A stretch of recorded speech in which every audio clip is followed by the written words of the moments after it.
For over 4 decades, Star Wars has been a cinematic juggernaut revolutionizing visual effects, expanding the boundaries of science fiction, and birthing one of pop culture's most iconic franchises. Yet, despite its massive cultural impact and box office dominance, there's one arena where Star Wars continues to miss the mark. Major acting award nominations.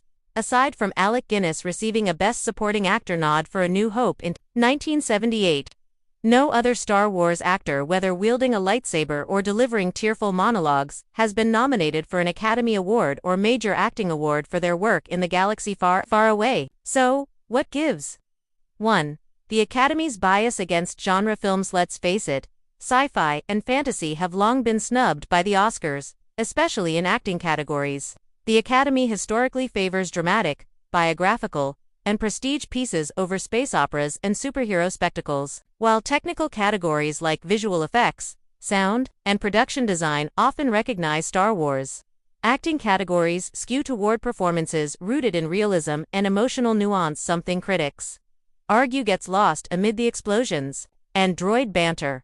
Consider this, even franchises like The Lord of the Rings, despite sweeping Oscars for Return of the King, didn't receive a single acting win. If Ian McKellen's Gandalf didn't earn a statue, it's no surprise Ewan McGregor's nuanced Obi-Wan or Adam Driver's complex Kylo Ren didn't either. 2. The scripts aren't exactly Shakespeare. Let's be real. Star Wars dialogue has been mocked nearly as much as it's been memorized. For every "I am your father," there's an awkward "I don't like sand." While iconic, George Lucas' writing often prioritizes plot over character depth. Critics argue that this limits actors' ability to fully showcase their range. Even brilliant performers like Natalie Portman and Oscar Isaac, both proven award-winning talents, struggled to elevate their Star Wars roles into award-worthy territory. The scripts, often laden with exposition or stilted romance, make it harder for actors to deliver emotionally grounded performances that resonate with award voters. 3. Characters serve the myth, not the actor. Star Wars thrives on archetypes: the chosen one, the wise mentor, the Dark Lord, the rebel princess. These larger-than-life roles often serve the mythological structure more than the actor portraying them. That's not to say there's no depth, there's just less opportunity for the kind of raw, intimate character work typically celebrated by awards shows. Kylo Ren is a standout example, torn between light and dark, emotionally tortured and layered. Adam Driver brought gravitas to the role, but because the narrative was still rooted in blockbuster storytelling with an emphasis on action, visual spectacle, and franchise continuity, his performance was overshadowed by the film's set pieces. 4. Franchise fatigue and oversaturation. By the time The Rise of Skywalker hit theaters in 2019, the market was saturated with Star Wars content: films, shows, spin-offs, with annual releases. The uniqueness of each performance started to blur. Award voters, already less inclined to honor blockbuster franchises, may have tuned out, overwhelmed by the ever-expanding galaxy. Compare that to a standalone film like Joker, where Joaquin Phoenix's performance stood out partly because it felt like a singular, self-contained acting tour de force. 5. Acting that's often overshadowed by effects. In Star Wars, actors are often reacting to green screens, puppets, and CGI creatures. While this requires a tremendous amount of skill, it's not always the type of performance that registers as emotionally impactful to award voters. The spectacle tends to overpower the subtlety. Imagine Daisy Ridley giving a heartfelt scene opposite a tennis ball meant to be BB-8. It's a feat, no doubt, but harder for awards bodies to recognize when the result is buried under layers of post-production. 6.